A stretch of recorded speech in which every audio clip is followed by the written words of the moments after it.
Assalamualaikum warahmatullahi wabarakatuh. Baiklah, kami dari kelompok 8 mata kuliah Dasar-Dasar Ilmu Pendidikan. Di sini kita akan membahas tentang pemikiran tentang pendidikan. Sebelum membahas materi, kita memperkenalkan anggota kelompok 8 terlebih dahulu. Yang pertama, Fitriza Yunisa. Kepada Fitriza Yunisa, dipersilakan say hello. Assalamualaikum warahmatullahi wabarakatuh. Perkenalkan, saya Fitriza Yunisa dengan NIM 2003014. Terima kasih. Selanjutnya yaitu Gustia Supreni Putri, saya sendiri.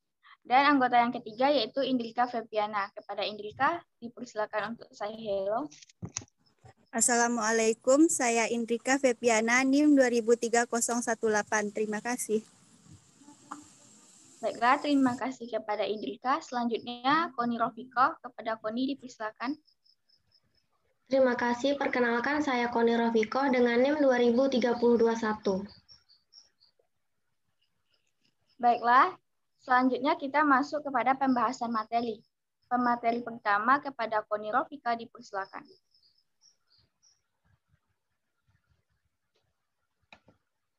Baiklah, yang pertama saya akan membahas aliran pendidikan. Aliran pendidikan adalah pemikiran-pemikiran yang membawa pembaharuan dalam dunia pendidikan.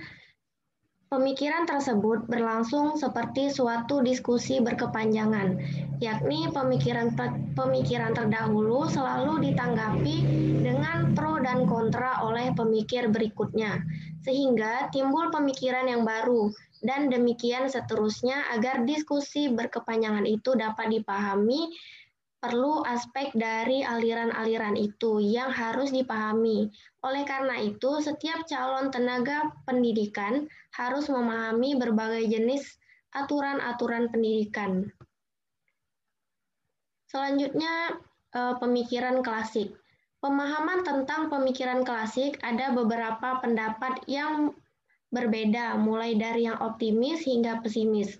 Untuk menghindari penafsiran yang berbeda-beda tersebut, maka berikut ini akan dibahas tentang pemikiran yang termasuk pemikiran klasik, yaitu empirisme, nativisme, naturalisme, dan konvergensi. Yang pertama adalah aliran empirisme. Empirisme berasal dari bahasa Latin yang asal katanya empiris, yang artinya pengalaman. Pemikiran ini dipelopori oleh John Locke pada tahun 1632 sampai 1704.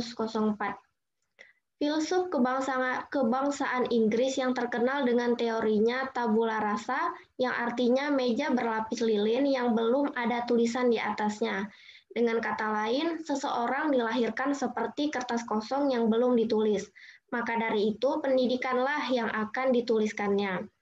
Perkembangan seseorang tergantung 99% pada pengaruh lingkungan atau pada pengalaman-pengalaman yang diperoleh dalam kehidupannya. Menurut John Locke, dalam Bliss Hand pada tahun 1970, hal-hal yang perlu diperhatikan dalam pendidikan yaitu, yang pertama, pendidikan harus diberikan sejak awal mungkin. Yang kedua, pembiasaan dan latihan lebih penting daripada peraturan, perintah, atau nasihat. Kemudian, anak didik harus diamati dari dekat. Selanjutnya adalah aliran nativisme. Nativisme berasal dari bahasa Latin, yaitu asal katanya nativis, yang artinya terlahir. Pemikiran ini dipelopori oleh Schopenhauer seorang filsuf yang berasal dari Jerman yang hidup pada tahun 1788 sampai 1880. Ia berpendapat bahwa pendidikan ialah membiarkan seseorang bertumbuh berdasarkan pembawaannya. Jadi seseorang akan berkembang berdasarkan apa yang dibawanya dari lahir.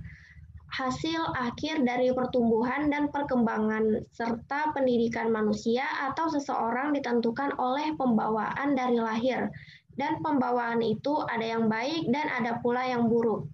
Maka dari itu, manusia akan berkembang dengan pembawaan yang baik atau pembawaan yang buruk yang dibawanya sejak lahir. Bagi aliran nativisme, lingkungan sekitar tidak ada artinya sebab lingkungan tidak akan aktif atau berdaya dalam mempengaruhi perkembangan. Sekian penjelasan dari saya, kemudian saya kembalikan kepada moderator. Terima kasih kepada Koni Rofika. Selanjutnya kepada Fitriza Yunisa, dipersilakan. Terima kasih moderator. Baik, saya akan melanjutkan materi selanjutnya, yaitu aliran naturalisme.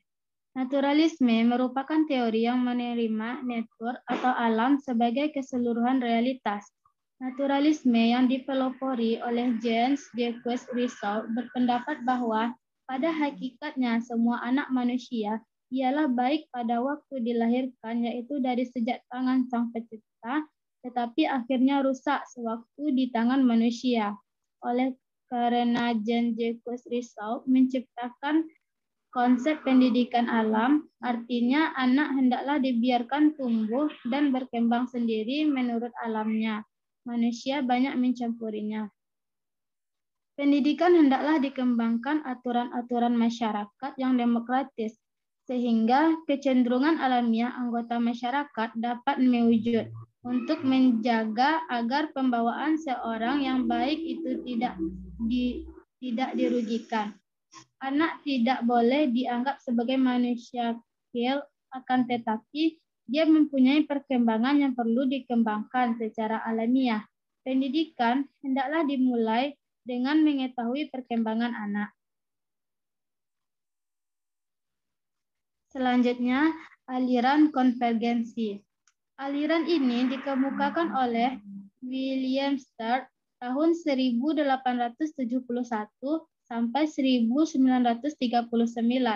Seorang ahli pendidikan bangsa Jerman yang berpendapat bahwa seorang anak dilahirkan di dunia sudah disertai pembawaan baik maupun pembawaan buruk. Penganut aliran ini berpendapat dalam proses perkembangan anak, baik faktor pembawaan maupun faktor lingkungan sama-sama mempunyai peranan penting. Menurut teori konvergensi ini, pendidikan berdasarkan A. Pendidikan mungkin untuk dilaksanakan. B. Pendidikan disebut sebagai pertolongan kepada lingkungan anak-anak didik untuk mengembangkan potensi yang baik dan mencegah berkembangnya potensi yang buruk. C. Yang membatasi hasil pendidikan adalah pembawaan dan lingkungan. Kemudian pemikiran baru tentang pendidikan.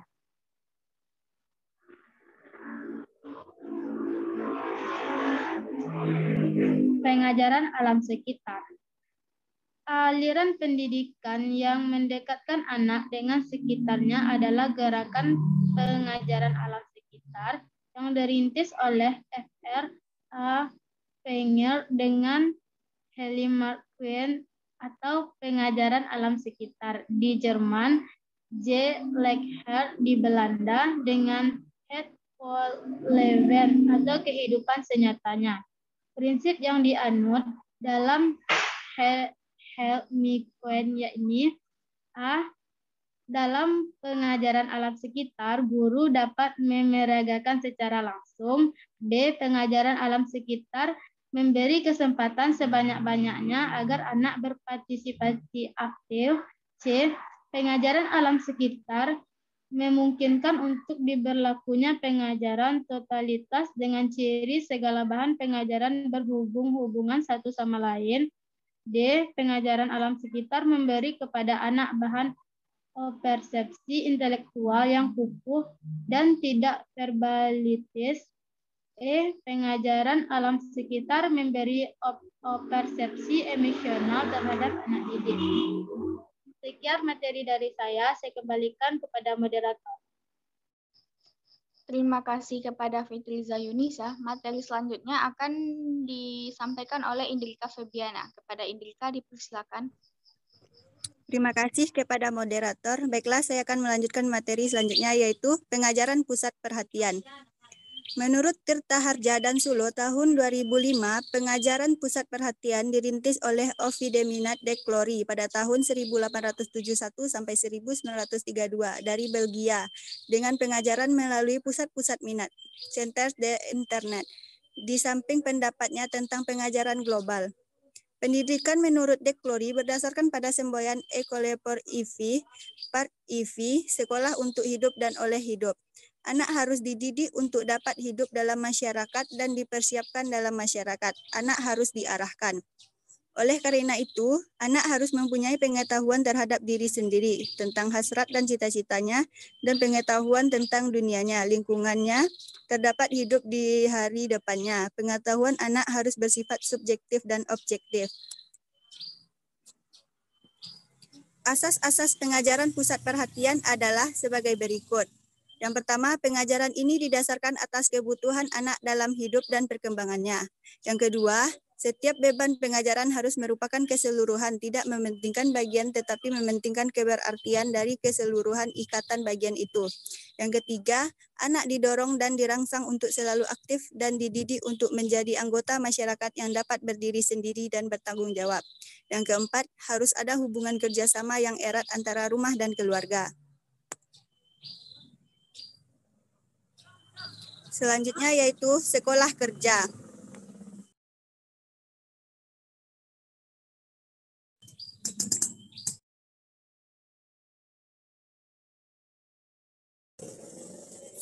Menurut Tirta Harja dan Sulo tahun 2005 dan Sagala tahun 2010, gerakan sekolah kerja dapat dipandang sebagai titik kulminasi dari pandangan-pandangan yang mementingkan pendidikan keterampilan dalam pendidikan. Tokoh pendidikan sekolah kerja ini adalah G. Kerchensteiner pada tahun 1854 sampai 1932 dengan konsep Arbeitsschule, sekolah kerja di Jerman. Sekolah kerja bertolak dari pandangan bahwa pendidikan tidak hanya demi kepentingan individu, tetapi juga demi kepentingan masyarakat. Tujuan sekolah kerja ini menurut Kerchensteiner sebagai pencetus sekolah kerja adalah yang pertama, menambahkan pengetahuan anak, yaitu pengetahuan yang didapat dari buku atau orang lain, dan yang didapat dari pengalaman sendiri. Yang kedua, agar anak dapat memiliki kemampuan dan kemahiran tertentu. Dan yang ketiga, agar anak dapat memiliki pekerjaan sebagai persiapan jabatan dalam mengabdi negara. Selanjutnya yaitu pengajaran proyek. Dasar filosofis dan pedagogis dari pengajaran proyek diletakkan oleh John Dewey pada tahun 1859 sampai 1952. Namun, pelaksanaannya dilakukan oleh pengikut utamanya W.H. Kilpatrick. Pengajaran proyek memberi kebebasan pada anak untuk menentukan pilihannya, merancang serta memimpinnya. Proyek yang ditentukan oleh anak mendorongnya mencari jalan pemecahan bila dia menemui kesukaran. Anak dengan sendirinya giat dan aktif karena sesuai dengan apa yang diinginkannya. Dalam pengajaran proyek, pekerjaan dikerjakan secara berkelompok untuk menghidupkan rasa gotong royong.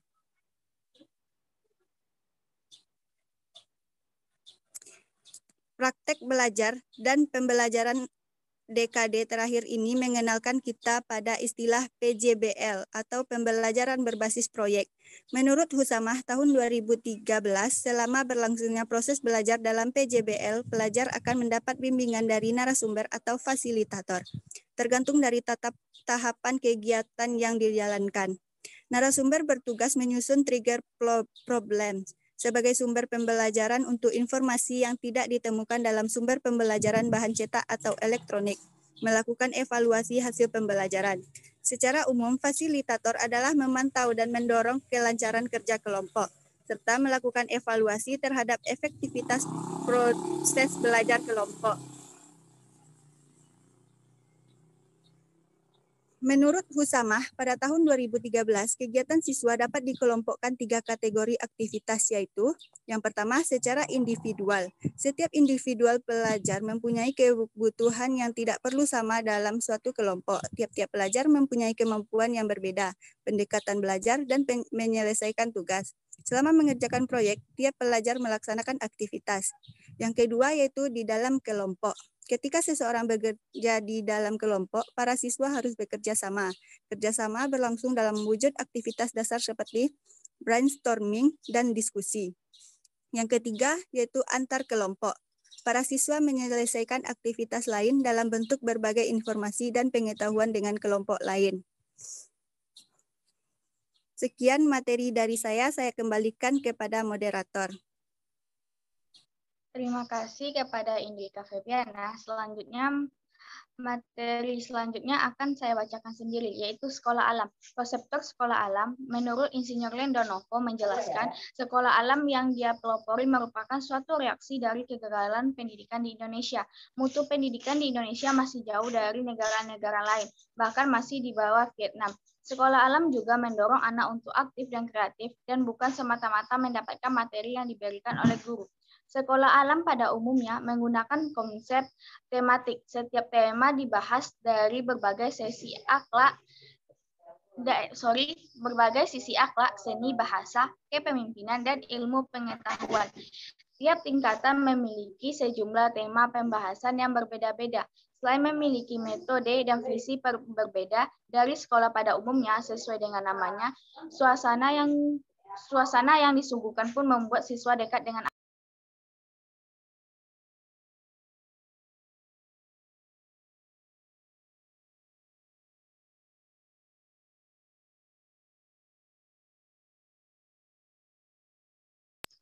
pendidikan berasrama atau boarding school. Sekolah berasrama adalah alternatif terbaik untuk para orang tua menyekolahkan anak mereka dalam kondisi apapun. Selama 24 jam, anak hidup dalam pemantauan dan kontrol yang total dari pengelola, guru, dan pengasuh di sekolah-sekolah berasrama. Anak betul-betul dipersiapkan untuk masuk ke dalam dunia yang nyata. Dengan modal yang cukup, tidak hanya kompetensi akademis tetapi skill-skill lainnya dipersiapkan sehingga mereka mempunyai senjata yang ampuh untuk memasuki dan menaklukkan dunia ini. Di sekolah berasrama, anak dituntut untuk dapat menjadi manusia yang berkontribusi besar bagi kemanusiaan. Mereka tidak hanya hidup untuk dirinya dan keluarganya, tetapi juga harus berbuat untuk bangsa dan negara. Keunggulan dari boarding school yaitu yang pertama, program pendidikan paripurna, fasilitas lengkap, guru yang berkualitas, lingkungan yang kondisif, siswa yang heterogen, jaminan keamanan, dan jaminan kualitas. Selanjutnya yaitu pendidikan inklusi. Pendidikan inklusif adalah sistem penyelenggaraan pendidikan yang memberikan kesempatan kepada semua peserta didik yang memiliki kelainan dan memiliki potensi kecerdasan dan atau bakat istimewa untuk mengikuti pendidikan atau pembelajaran dalam suatu lingkungan pendidikan secara bersama-sama dengan peserta didik umumnya. Pada Undang-Undang Dasar 1945 pada pasal 32 ayat 1 menegaskan setiap warga berhak mendapatkan pendidikan. Undang-Undang Dasar 1945 pada pasal ayat 2 yang menegaskan setiap warga berhak dan wajib mengikuti pendidikan dasar dan pemerintahan wajib membiayainya. Undang-Undang Nomor 20 Tahun 2003 tentang Sistem Pendidikan Nasional pasal 5 ayat 1 yang menegaskan setiap warga negara mempunyai hak yang sama untuk memperoleh pendidikan yang bermutu. Undang-undang inilah yang menjadi bukti kuat hadirnya pendidikan inklusi di tengah masyarakat. Pada pendidikan dasar, kehadiran pendidikan inklusi sangat perlu mendapatkan perhatian lebih. Baiklah, hanya sekian penyampaian dari kelompok 8. Atas segala kekurangannya, mohon dimaaf. Assalamualaikum warahmatullahi wabarakatuh.